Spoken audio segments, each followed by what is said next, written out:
अस्सलामुअलैकुम दोस्तों, कैसे हैं आप सब। मैं आप सबको यूट्यूब चैनल इंग्लिश लिटरेचर पे वेलकम कहती हूँ। जैसे कि आप लोग जानते हैं कि जब भी हम कोई भी नॉवल या ड्रामा पढ़ते हैं तो हम लोग उसको 2 पार्ट्स में डिवाइड करते हैं। फर्स्ट लेक्चर जो है होता है हमारा इंट्रोडक्टरी लेक्चर, और सेकंड लेक्चर जो है हमारा समरी होता है।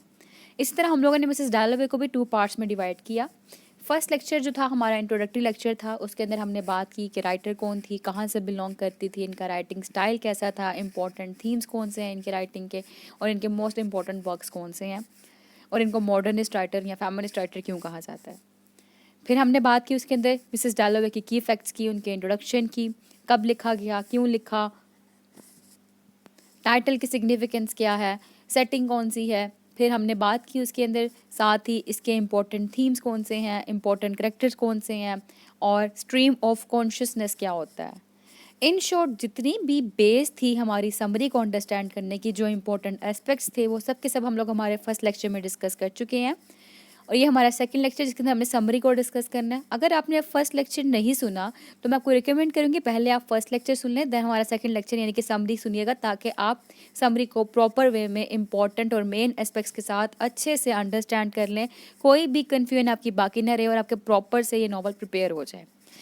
लिंक मैं डिस्क्रिप्शन में डाल दूंगी, और मैं प्ले लिस्ट के सेक्शन में एक प्ले लिस्ट भी बना दूंगी Mrs Dalloway by Virginia Woolf के नेम से, तो आप वहाँ पे विजिट कर लीजिएगा, आपको सब लेक्चर्स मिल जाएंगे इजीली सीक्वेंस के साथ। चलिए हम शुरू करते हैं हमारा आज का लेक्चर। मैंने प्रीवियस लेक्चर में बताया था आपको कि जो नॉवल है ये नॉवल स्ट्रीम ऑफ कॉन्शियसनेस की टेक्निक में लिखा गया है। स्ट्रीम ऑफ कॉन्शियसनेस होता क्या है मैं बता चुकी हूँ आपको। स्ट्रीम कहते हैं नदी को, conscious which is relevant to your mind your brain, तो थॉट की नदी जो आपके दिमाग में चलती है वो स्ट्रीम ऑफ कॉन्शियसनेस होता है। इसमें राइटर जब इस फॉर्मेट में लिखता है तो वो क्या करता है, flash back flash forward technique का यूज़ करता है। मतलब कभी इंसान सोचों में जाके माजी को सोच रहा है, कभी इंसान फ्यूचर के बारे में सोच रहा है, तो सोचता ही जा रहा है सोचता ही जा रहा है। ऐसी नरेशन जो होती है हमारी वो स्ट्रीम ऑफ कॉन्शियसनेस के पैटर्न को फॉलो करती है। स्टोरी जो है इसमें 2 नरेशंस दिखाई जाएंगी, एक क्लैरिसा के कैरेक्टर की, दूसरे सेप्टिमस के कैरेक्टर की। मतलब एक इवेंट चल रहा है हमारा क्लैरिसा का, तो साथ साथ पैरेलल इवेंट चल रहा है सेप्टिमस का भी।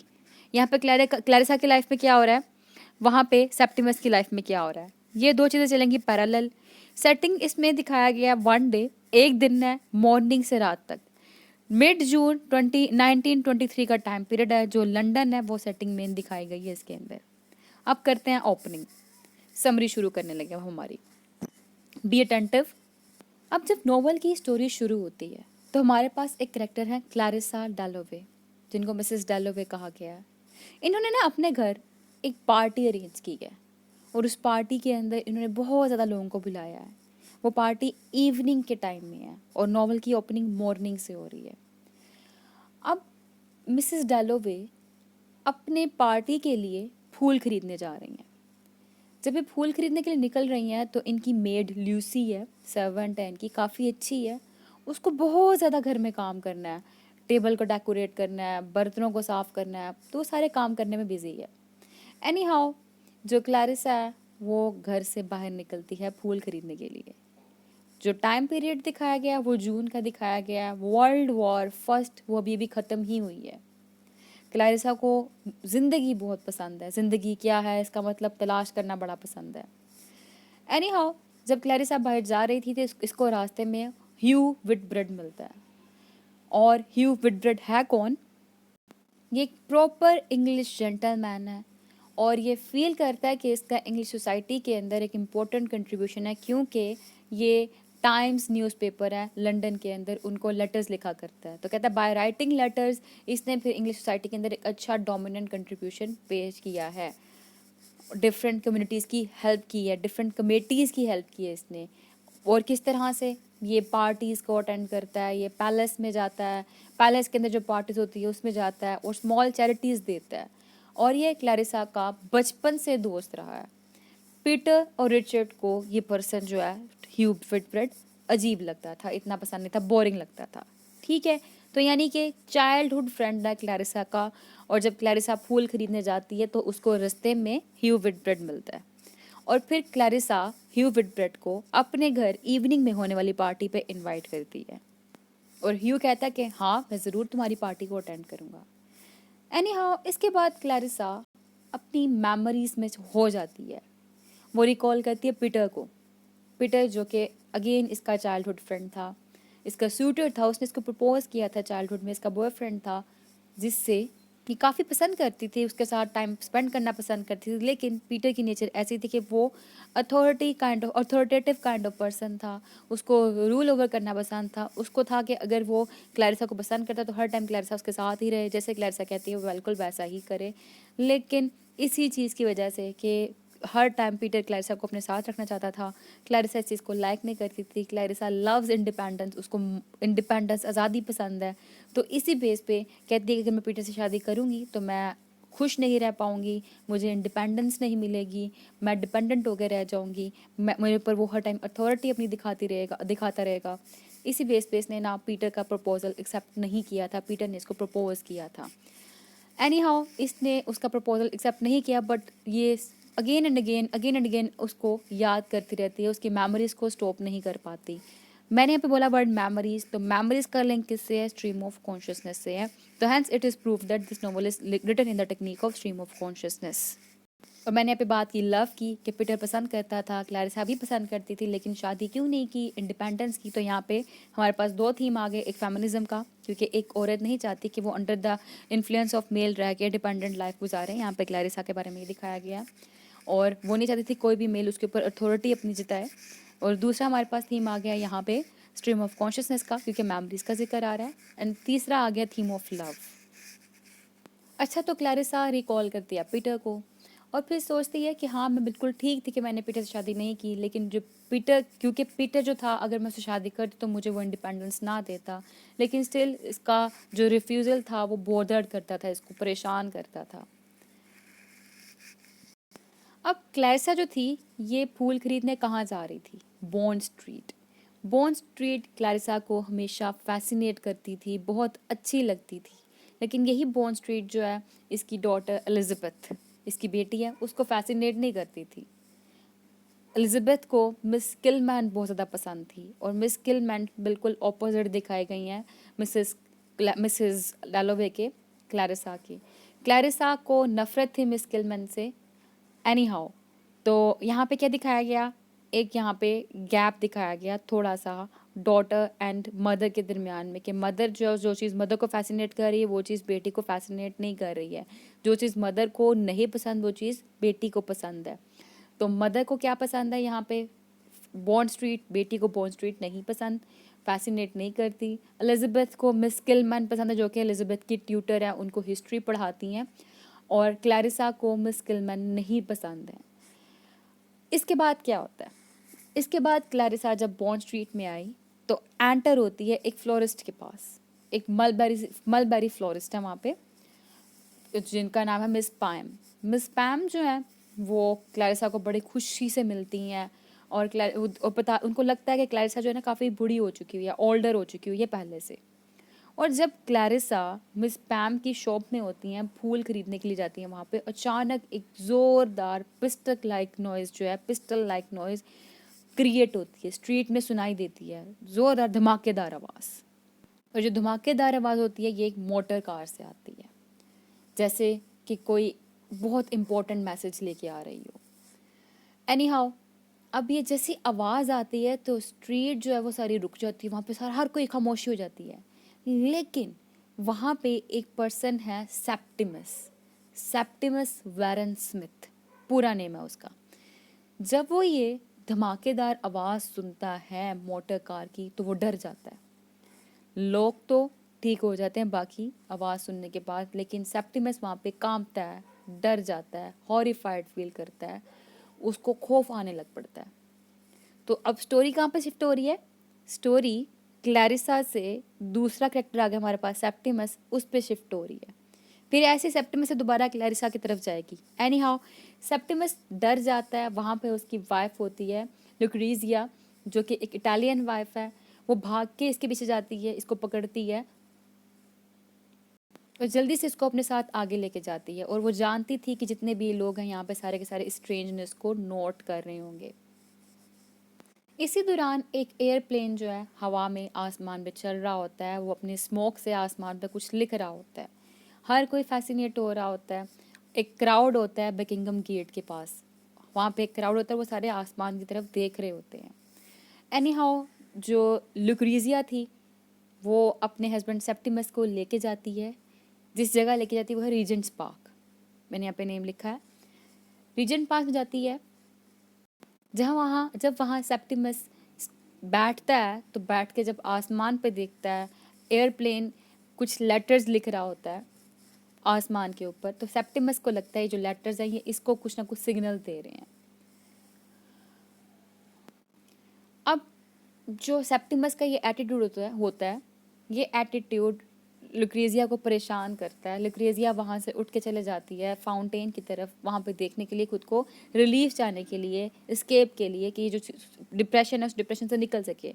डिप्रेशन किसका है? इसको इसके हस्बैंड की कंडीशन का है, उसकी सूरत हाल जो चल रही है उस चीज़ से खौफ खा रही है, और उस चीज़ से निकलने के लिए, मतलब डिप्रेशन से निकलने के लिए, एस्केपिज्म की तरफ जाने के लिए ये फाउंटेन की तरफ जाती है, कुछ देर वहाँ बैठती है अकेली, और वहाँ से फिर अकेली बैठने के बाद दोबारा से ये अपने हस्बैंड के पास आ जाती है।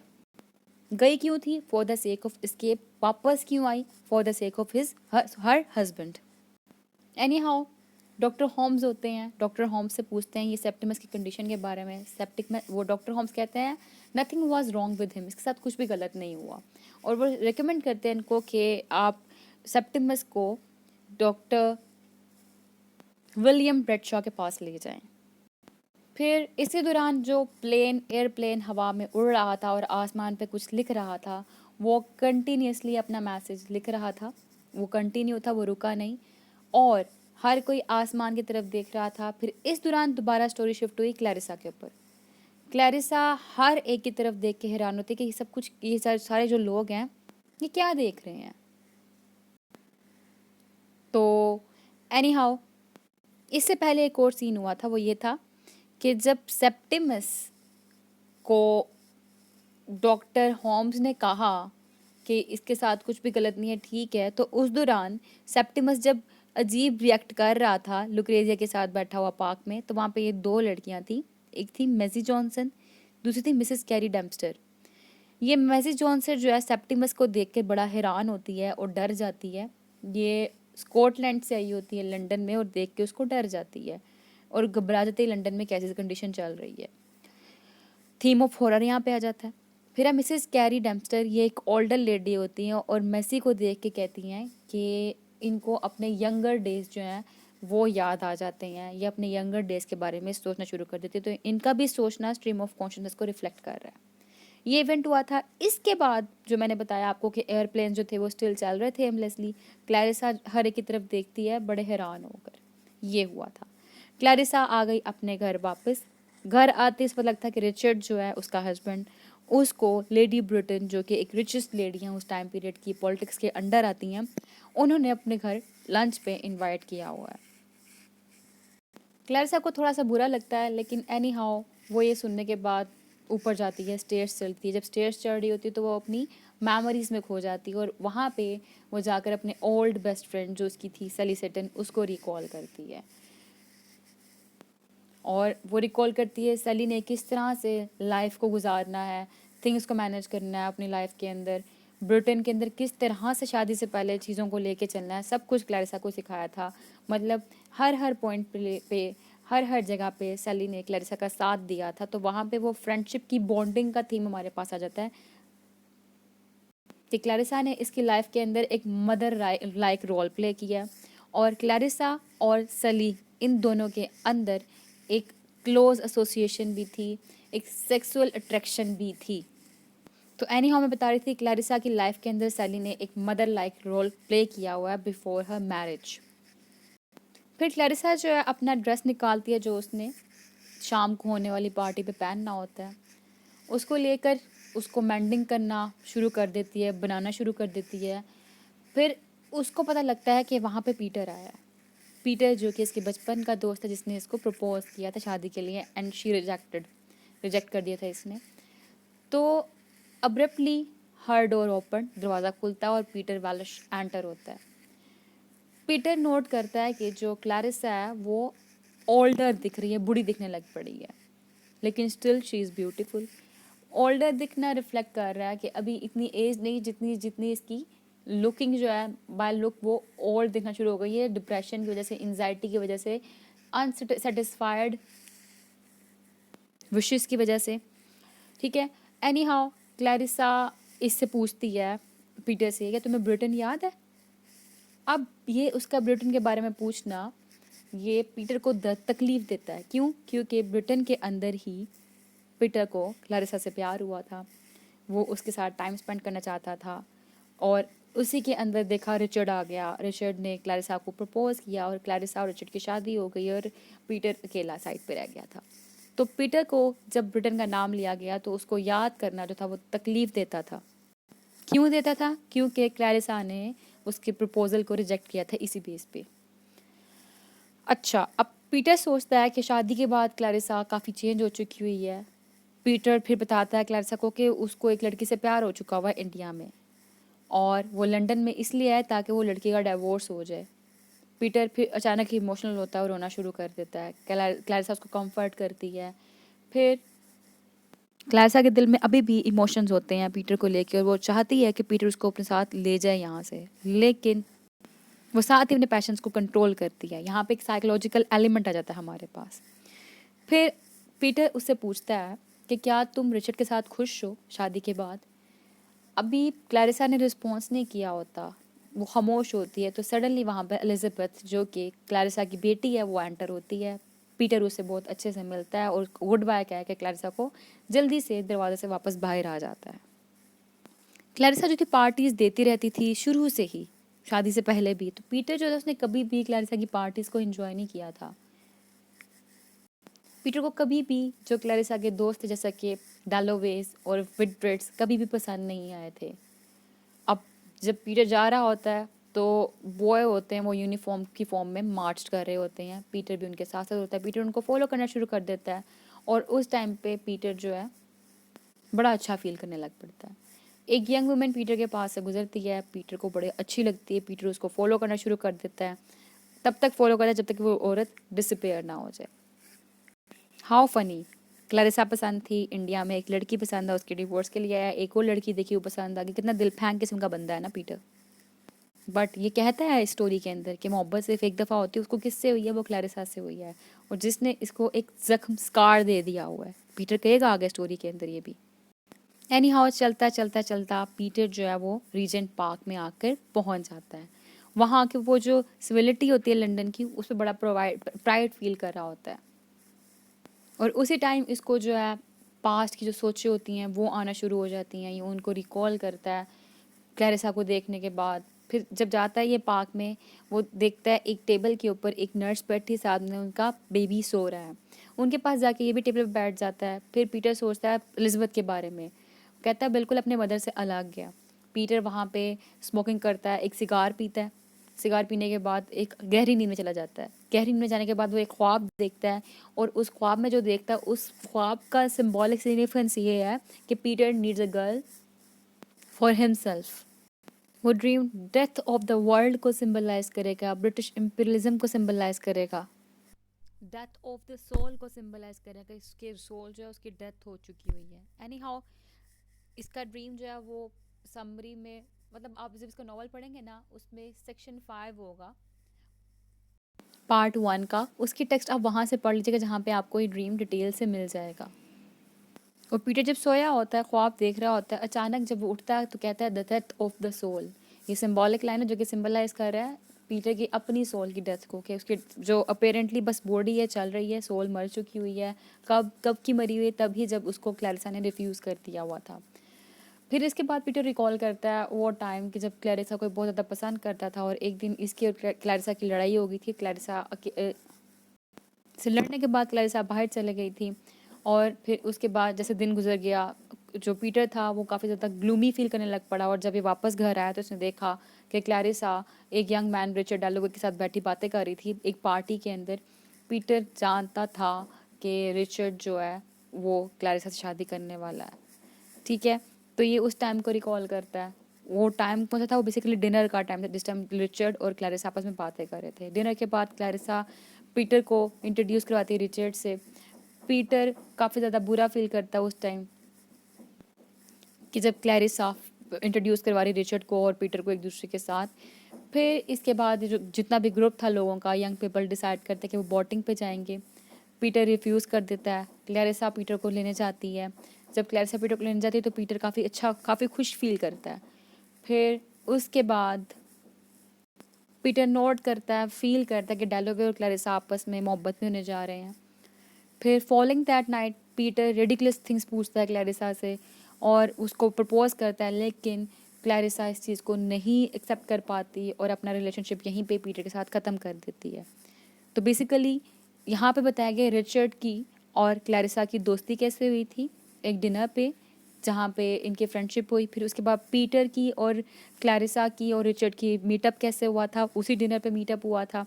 फिर पीटर जो है उसको जेलसी कब होना शुरू हुई उससे रिचर्ड के साथ, तभी जब ये डिनर के ऊपर थे। और उसके बाद बिल्कुल थोड़ी दिन गुजरने के बाद जो पीटर था उसने प्रपोज किया, क्लैरिसा ने रिजेक्ट कर दिया क्योंकि क्लैरिसा जो थी उसको पीटर की डोमिनेंस उसके ऊपर नहीं पसंद करती थी अपने ऊपर। अच्छा, इस मेमोरी के बाद जो स्टोरी थी वो शिफ्ट हो जाती है फिर से लुक्रीजा और सेप्टिमस पे। लुक्रीजा जो थी वो सोचती है क्यों वो इतना सफ़र करे। सेप्टिमस लुक्रीजा के हाथ पे देखता है कि उसने अपना वेडिंग बैंड नहीं पहना हुआ। वो सोचता है कि इनकी भी मैरिज शादी जो है वो ख़त्म हो चुकी हुई है। अब जो इसकी वाइफ है फर्दर रिलेशनशिप नहीं रखना चाहती। आगे से वाइफ इसकी एक्सप्लेन करती है कि नहीं ऐसा नहीं है, जो इसकी फिंगर है वो बहुत थिन हो चुकी थी इसलिए वो जो वेडिंग बैंड था वो इसके हाथ में नहीं आया था इसलिए इसने उतारा था। लेकिन जो सेप्टिमस है वो ज़्यादा भी केयर नहीं करता है इस बारे में। उसकी जो नर्व थी वो अचानक स्ट्रेच होने लग पड़ती हैं और स्टिल वो सोचता है कि ब्यूटी जो हर जगह है। लेकिन अब उसको जो उसकी वाइफ है वो कहती है अब जाने का वक्त आ गया है। सेप्टिमस अचानक से ही इमेजिन करता है कि इवांस कौन है, बेसिकली जिसकी डेथ हुई थी वर्ल्ड वॉर फर्स्ट में, जो इसका क्लोज फ्रेंड था सेप्टिमस का, वो इवांस था। उसको अचानक लगता है कि इवांस आ रहा है। ये हेलुसिनेशन साइकोलॉजिकल एलिमेंट है, ठीक है। उसको लगता है कि इवांस आ रहा है, लेकिन रजिया कहती है कि वहाँ पे कोई भी नहीं है। लुक्रेजिया कहती है उसको वहाँ पे कोई भी नहीं है, इवांस नहीं आ रहा है। चिल्लाता है, शाउटिंग करता है और फिर अचानक से जो इसकी वाइफ है इसको सूद करती है, इसको रिलैक्स करती है। और यहीं पे जो स्टोरी की नरेशन है फिर शिफ्ट हो जाती है पीटर वेल्च की तरफ। पीटर सोचता है सैली सटन के बारे में। पहले किसके बारे में सोच रहा था? क्लैरिसा और रिचर्ड के बारे में। अब क्या सोच रहा है? सैली सटन के बारे में। सोचता है कि जो सैली सटन है उसने किस तरह से एक यंग मैन के साथ, एक रिच मैन के साथ शादी कर ली हुई है। वो कहता है क्लैरिसा की जितनी भी दोस्तें थी ना उन सब में से सैली बेस्ट थी। और क्लैरिसा की और सैली की इतनी अच्छी दोस्ती थी कि क्लैरिसा हर चीज़ जानती थी कि क्या क्या सैली को चाहिए है। और पीटर जो है वो दोबारा से मेमोरीज में जाके क्लैरिसा को याद करने लग पड़ता है और फिर से खुद को याद करवाता है कि he is no more in love with her. फिर वो ये भी कहता है कि जो क्लैरिसा थी उसको आज सुबह इतनी इफ़ेक्टेड नहीं किया इतना, ठीक है, सॉरी, बहुत ज़्यादा अफेक्ट किया है क्योंकि वो काफ़ी टाइम बाद क्लैरिसा से मिला। क्लैरिसा से मिलने के बाद कहते हैं ना जो पास्ट को दोबारा से जले पे नमक छिड़कने वाला काम, वो वाला काम हुआ कि उसको दोबारा से उसकी मेमोरीज याद आ गई, उसको पास्ट याद आ गया। वो दोबारा से क्लैरिसा के बारे में सोचने लग पड़ा और वो खुद को दोबारा चेक कर रहा है, रोक रहा है कि नहीं ऐसा कुछ नहीं है, सो ऑन। अच्छा, ये जब सोचता है इसी के साथ दोबारा से नरेशन शिफ्ट होता है सेप्टिमस की तरफ।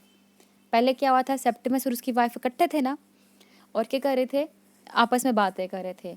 करते करते सेप्टिमस को और उसकी वाइफ को एक विमेन नज़र आती है जो कि बड़ी पुअर कंडीशन में होती है, ओल्ड लेडी होती है। और वो वुमेन जो थी एक सॉन्ग गाते हुए सबवे स्टेशन से उठती है। उस औरत को देख के जो मिसेस सेप्टिमस है वो अपने हस्बैंड की तरफ देखती है और अपने हस्बैंड यानी कि सेप्टिमस का यंग टाइम पीरियड को रिकॉल करती है कि जब वो एक यंग था तब उसको एक लड़की से प्यार हो गया था जिसने इसको शेक्सपियर की बुक्स दिया करती थी वो। और इसके बाद जो सेप्टिमस है वो एक पोइट बन गया। यहाँ पे हमारे पास सेप्टिमस का जो पास्ट है वो रिवील हो रहा है कि सेप्टिमस को बुक्स पढ़ने का बहुत शौक था, स्पेशली शेक्सपियर की। फिर वो एक पोइट बन गया था। फिर ये आर्मी के अंदर वर्ल्ड वॉर फर्स्ट के अंदर एक वॉल्टियर था, फर्स्ट वॉल्टियर्स में से था। और उसके बाद ये शेक्सपियर को प्रोटेक्ट करने के लिए गया उसकी राइटिंग को लेकर। और ये इसका एक ऑफिसर था इवांस, उसके साथ इसकी काफ़ी अच्छी दोस्ती हो गई जो वर्ल्ड वॉर एंड होने से बिल्कुल पहले, थोड़ी देर पहले ही इसकी डेथ हो चुकी थी। सेप्टिमस बहुत ज़्यादा ग्लैड था वर्ल्ड वॉर फर्स्ट के बाद कि he was glad that he felt no grief, उसको कोई दुख नहीं हो रहा है इसलिए वो खुश था। लेकिन एक्चुअली में क्या हुआ, उसको बाद में रियलाइज़ हुआ कि वो तो एबिलिटी टू फील है, जो महसूस करने की हिस्स है उसकी, वो ही डैमेज हो चुकी हुई, इसको कुछ भी फील ही नहीं हो रहा। ठीक है, यहाँ पे एक ट्रॉमा दिखाया गया वॉर का, कि कैसे वॉर जो है वो क्या कर देती है, इंसान की जो हिस्स है, सेंस है, उसको ही डिस्ट्रॉय करके रख देती है, लाइफ को डिस्ट्रॉय करके रख देती है। तो यहाँ पे क्या हुआ, बेसिकली वो जो उसकी एबिलिटी थी फील करने की, वही खो चुका हुआ था। और फिर काफ़ी पैनिक था, और पैनिक होके इसने शादी की थी। और शादी किससे की थी? लुक्रीजिया से, जो कि एक इटालियन लेडी थी। सेप्टिमस दोबारा से शेक्सपियर को पढ़ना शुरू किया, लेकिन अपनी जो माइंड थी उसको दोबारा चेंज नहीं कर पाया ये। और उसको अब यही लगता था कि ह्यूमैनिटी वॉज डेस्पिकेबल, ह्यूमैनिटी एक डेस्पिकेबल थिंग है, एक बदमाश चीज़ है, अजीब सी चीज़ है। आफ्टर 5 years क्या हुआ, लुक्रीजिया एक चाइल्ड चाहती थी, लेकिन जो है सेप्टिमस अपनी वाइफ की विश समझ नहीं पाया, और he wanted if he would go mad, अगर वो पागल हो जाएगा। लेकिन फिर उसके बाद जो इसकी वाइफ थी मिसेस सेप्टिमस, वो अपने हस्बैंड को डॉक्टर होम्स के पास लेके गई, काफ़ी ज़्यादा डॉक्टर को चेक करवाया, डॉक्टर होम्स के पास लेके गई, लेकिन डॉक्टर होम्स जो थे वो इसको नहीं ठीक कर पाए। सेप्टिमस यही कहता रहता था कि इसके क्राइम जो थे बहुत ज़्यादा बड़े थे। इसका क्राइम क्या था? यही चीज़ कि अपने दोस्त को नहीं बचा पाया, ये उसको अपना क्राइम कहता था। सेप्टिमस को डॉक्टर होम्स से सख्त नफरत थी, उनको ये लाइक नहीं करता था। इवन के डॉक्टर होम्स को देख के सेप्टिमस एक दफ़ा खौफ से चिल्ला भी उठा था। फिर जो सेप्टिमस था उसको डॉक्टर होम्स ने रिकमेंड किया कि डॉक्टर ब्रेडशा के पास लेके जाएं। अब उनके पास लेके गए तो डॉक्टर ब्रेडशा ने इनको आफ्टरनून की अपॉइंटमेंट दी। ठीक है, अब जब स्टोरी इतनी हुई तो इसके बाद क्या हुआ, स्टोरी की नरेशन शिफ्ट हो गई क्लैरिसा की तरफ, कि क्लैरिसा ने दोपहर के वक्त यानी कि at noon Clarissa finished her sewing, अपनी जो ड्रेस थी ना उसको मेंड कर रही थी, जो उसने शाम के वक्त पहनी थी, वो मुकम्मल कर ली। फिर जो वहाँ पे वारन स्मिथ्स थे दूसरी तरफ, उनको सर विलियम ब्रेडशा के पास लेके जाया गया था। ठीक है, ये दो चीज़ें हो रही हैं कि क्लैरिसा की जो स्विंग थी वो कंप्लीट हो गई, और दूसरी तरफ जो स्मिथ्स थे यानी कि क्या नाम है इनका, सेप्टिमस, सेप्टिमस को डॉक्टर ब्रेडशा के पास लेके, जो कि एक साइकाइट्रिस्ट थे। अब जब डॉक्टर ब्रेडशा इनसे बात करते तो वो कहते हैं कि सेप्टिमस एक मेंटल ब्रेकडाउन से गुजरा है जिसका नाम है शेल शॉक। और मिसेस सेप्टिमस को वो कहते हैं कि हम लोग इनको एक मेंटल हॉस्पिटल में एडमिट करवाएंगे ताकि इनकी रिकवरी हो जाए। और ये जो मेंटल ब्रेकडाउन है इनके लिए वर्ड यूज़ करते हैं लैक ऑफ प्रोपोर्शन, या फिर सेंस ऑफ प्रोपोर्शन जो है ना, कहते हैं वो कंप्लीट हो जाएगी इनकी आपसे कुछ देर सेपरेट रहकर। ठीक है, ये अपनी जो सेंस ऑफ प्रोपोर्शन है ना उसको रीगेन कर लेंगे, एक इनको लंबा रेस्ट चाहिए। और मिसेस सेप्टिमस है वो नहीं चाहती कि उनके हस्बैंड उनसे सेपरेट हो, वो उनको अपने साथ ही रखना चाहती हैं। तो वो कहती कि नहीं, हम एडमिट नहीं करवाएंगे। लेकिन वहाँ पे जो ब्रेडशा दिखाया गया वो अथॉरिटेटिव काइंड ऑफ नेचर दिखाया गया, एक्सप्लोटेटिव पर्सन दिखाया गया। वो चाहता है कि उसकी बात मानी जाए, उसका उसका हर जगह उसकी हुकूमत चले। तो वो कहता है कि नहीं, ये तो क्राइम होगा, ये लॉ के खिलाफ बात होगी। तो वो ना बात नहीं मानता मिसेस सेप्टिमस की, और वो कहता है कि हम सेप्टिमस को एक जो मेंटल हॉस्पिटल वहाँ पे एडमिट करवा के रहेंगे। एनी हाउ, अब मिसेस सेप्टिमस को लेके वहाँ से निकल जाती हैं, यानी कि जो ये फैमिली कौन है, ये बेसिकली वारन स्मिथ्स फैमिली है ना सेप्टिमस की। वो निकलती हैं तो रास्ते में वो ना पास ह्यू विडब्रेड की गुजरती हैं, यानी कि वही पैरेलल स्टोरी कि अब वो जब गुजरे थे तो रास्ते में इनको गुजरते गुजरते कौन सा पर्सन साथ गुजरा था, वो था ह्यू विडब्रेड। ह्यू विडब्रेड कौन था, मैंने आपको बताया, थोड़ा सा और बता दूँ, एक ऑनरेबल मेंबर है सोसाइटी का कई सालों से। और जो लेडी ब्रिटन है यहाँ पे एक रिचेस्ट लेडी है, वो अपनी पार्टीज़ में यानी कि उन्होंने अपने पास मोस्टली रिचर्ड को और ह्यू को बुलाया करती थी। और इस टाइम पे जो लंच पे बुलाया गया था रिचर्ड को, उस लंच पे सर ह्यू विडब्रेड भी इनवाइटेड थे। तो स्टोरी का नरेशन कहाँ शिफ्ट हो गया, स्मिथ्स फैमिली निकली थी डॉक्टर ब्रेडशॉ के ऑफिस से, वहाँ से निकल के जा रहे थे तो रास्ते में ह्यू विडब्रेड नज़र आया। तो अब स्टोरी की नरेशन ह्यू विडब्रेड पे शिफ्ट हो गई कि ह्यू विडब्रेड कौन था। ये बेसिकली क्लोजेस्ट फ्रेंड था और चाइल्डहुड फ्रेंड था, क्लोजेस्ट नहीं चाइल्डहुड फ्रेंड था क्लैरिसा का। और ये लेडी ब्रिटेन के पास जा रहा है, रिचर्ड भी वहीं पे ही जा रहा है। क्यों जा रहा है? लेडी ब्रिटेन ने एक लंच अरेंज किया था, जो कि हम लोगों को स्टोरी के बिल्कुल स्टार्ट पता लगा था कि जब क्लैरिसा घर आती है तो उसको पता लगता है कि उसका हस्बैंड रिचर्ड डॉलोवे लेडी ब्रिटेन के पास आज लंच पे जाएंगे। तो आप स्टोरी का फ्लो देख रहे होंगे कैसे चल रहा है, स्ट्रीम ऑफ कॉन्शियसनेस की सेंस में चल रहा है कि स्टोरी कैसे कैसे शिफ्ट हो रही है। जो सीक्वेंस में प्लॉट नहीं है इसका, आगे पीछे नरेशन है, कभी किसी की मेमोरीज है तो कभी किसी की मेमोरीज है, या फिर नरेशन आगे पीछे है। एनी हाउ, लेडी ब्रिटेन चाहती थी ये दोनों मेन यानी कि एक ह्यू और रिचर्ड ये इनको सर्विसेज दें, तो इसलिए इन्होंने इनको अपने घर लंच पे इनवाइट किया था। रिचर्ड जो था वो लेडी ब्रिटेन की बहुत ज़्यादा रिस्पेक्ट करता था। लेडी ब्रिटेन बहुत ज़्यादा केयर करती थी पॉलिटिक्स की और पॉलिटिशियंस पे लोगों की। इनको लोगों की ज़्यादा फिक्र नहीं थी, इनको ज़्यादा फिक्र थी पॉलिटिक्स की, सियासत की। फिर जब ये आपस में लंच पे इकट्ठे होते हैं तो सडनली वहाँ पे लेडी ब्रिटेन मेंशन करती पीटर वेल्श के नेम को कि पीटर वेल्श जो है वो यहाँ पे लंदन में आया हुआ है, इंडिया में होता था और यहाँ पे सुना है किसी लड़की के मामले में आया, ऐसी बातें करती हैं। अब रिचर्ड जब पीटर का नेम सुनता है तो फिर वो सोचता है कि उनको चाहिए कि वो क्लैरिसा को बताएं कि he loved her. Any how, lady Britain पहले पीटर का नेम मेंशन करती हैं, फिर उसके बाद वो इमिग्रेशन टू कनाडा के टॉपिक को डिस्कस करती हैं। फिर वो चाहती है कि रिचर्ड जो है ना वो उसको कोई एडवाइस करे और ह्यू जो है ना वो टाइम्स को, लंदन टाइम्स को लेटर लिखे इसके लिए। फिर इनकी एक गपशप हो जाती है, रिचर्ड उठता है और जाते हुए लेडी ब्रिटेन को क्लैरिसा की पार्टी का इन्विटेशन देता है। फिर रिचर्ड और ह्यू दोनों यहाँ से निकल जाते हैं और ये दोनों स्ट्रीट कॉर्नर पे खड़े होते हैं। फिर जो रिचर्ड है वो एक शॉप पे एंटर होता है और वहाँ से वो क्लैरिसा के लिए रोजेस खरीदता है और जल्दी से अपने घर के तरफ आता है ताकि वो अपने मोहब्बत का इजहार अपनी वाइफ के आगे कर सके। अब जब रिचर्ड घर आया विद फ्लावर्स, वो आके क्लैरिसा को कुछ भी नहीं कहता, लेकिन क्लैरिसा खुद ही अंडरस्टैंड कर लेती है। फिर क्लैरिसा और रिचर्ड बातें करते हैं। क्लैरिसा बताती है कि आज पीटर आया था और इसी दौरान रिचर्ड जो है क्लैरिसा का हाथ पकड़ता है तो एक कमेटी की मीटिंग याद आ जाती है उसको, फ़ौरन से वहाँ के लिए निकल जाता है। क्लैरिसा बड़ी अनईजी फील करती है। किस लिए? क्योंकि ये जो रिचर्ड का रिएक्शन था वो भी नेगेटिव था और पीटर का रिएक्शन वो भी नेगेटिव था। किस तरफ? इसकी पार्टीज़ की तरफ। ठीक है, पीटर भी पार्टीज़ को एंजॉय नहीं करता, रिचर्ड को भी पार्टी में कोई इतना इंटरेस्ट नहीं था, तो क्लैरिसा बड़ा अनईजी फील करती इसी नेगेटिव रिएक्शन की बेस पे। लेकिन ये क्यों पार्टीज़ देती थी? ये सोचती थी कि पार्टीज़ जो है सोर्स ऑफ कम्युनिकेशन है, लोग मिलते हैं, लोग दुनिया से मेल मिलाप बढ़ता है, बातचीत होती है, तो इसलिए इसको पार्टीज़ पसंद है। कहती लोग पार्टीज़ पे आते हैं, इकट्ठे होते हैं, बातें करते हैं और खुशियाँ बांटते हैं एक तरफ, इसलिए चाहती है पार्टीज़ करना। तो लेकिन रिचर्ड और पीटर दोनों को पार्टीज़ नहीं पसंद है। इसी दौरान एलिज़ाबेथ एंटर होती है। एलिज़ाबेथ और मिस केलमैन दोनों कहीं जा रहे होते हैं। जा कहाँ पे रहे होते हैं? Basically army and navy surplus stores में जा रहे होते हैं। मिस किलमैन जो है वो क्लैरिसा को पसंद नहीं करती। On the other hand Clarissa भी मिस किलमैन को पसंद नहीं करती। क्लैरिसा को लगता है कि मिस किलमैन उनसे उनकी बेटी को दूर कर रही है। एनी हाउ, मिस किलमैन और साथ ही साथ एलिज़ाबेथ दोनों घर से चले जाते हैं। जब जाने लगते तो क्लैरिसा एलिज़ाबेथ को याद करवाती कि आज पार्टी है, टाइम से आ जाना।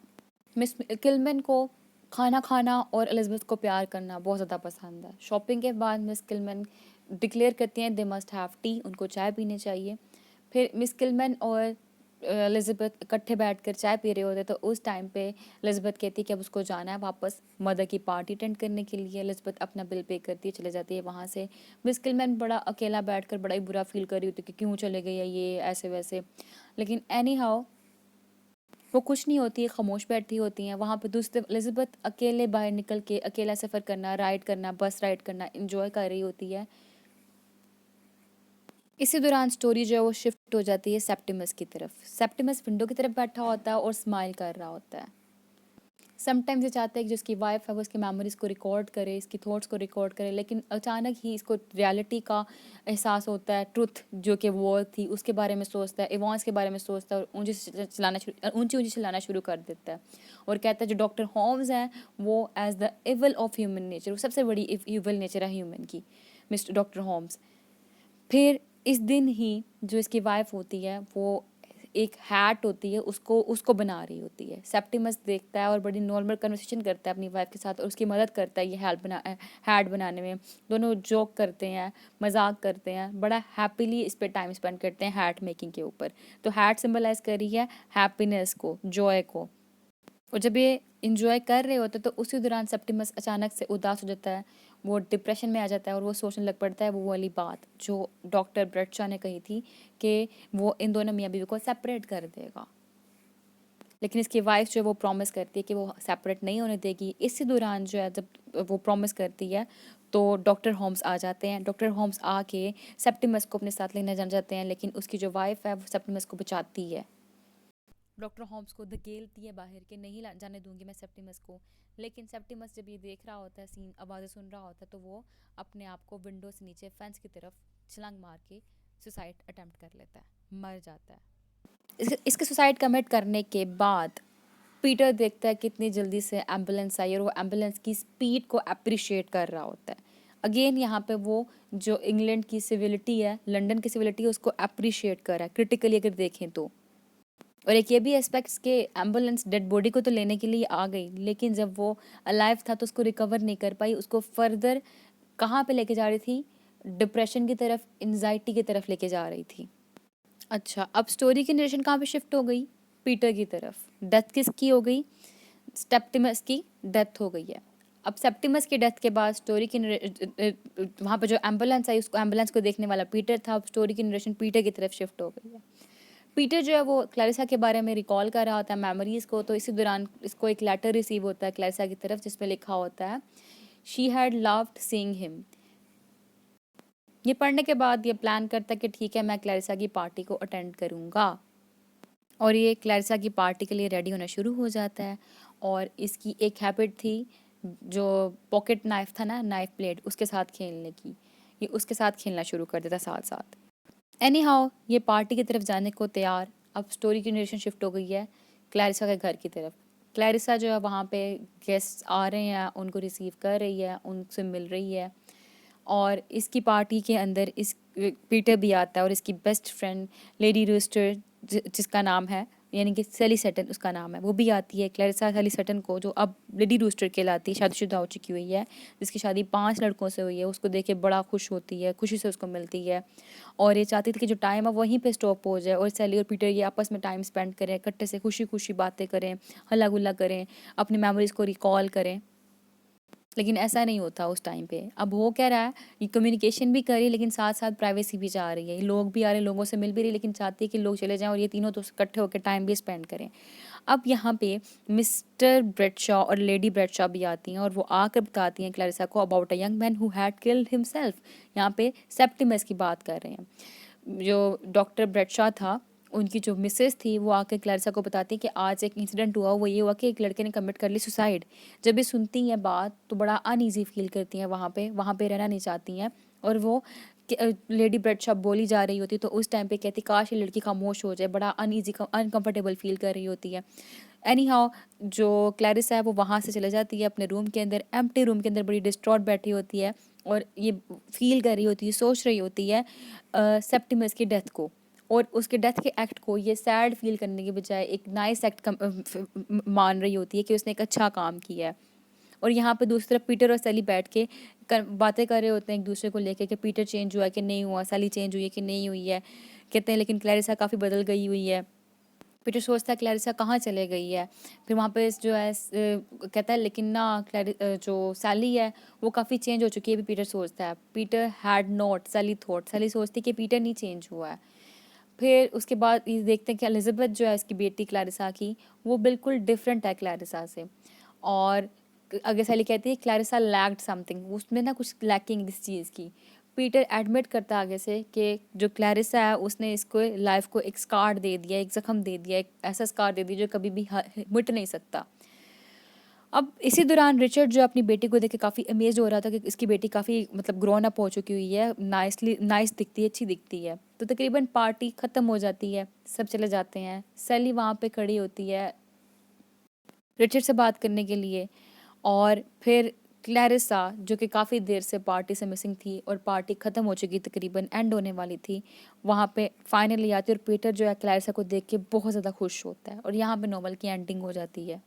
और क्लैरिसा का आना पार्टी के अंदर इंडिकेट ये कर रहा है कि जो इसकी सेंस ऑफ आइसोलेशन है, इसने उसको ख़त्म करके वापस सोशल कनेक्शन की तरफ आई है और सोशल कनेक्शन से, कम्युनिकेशन से दोबारा से इंटरलिंक्ड हो पाएगी।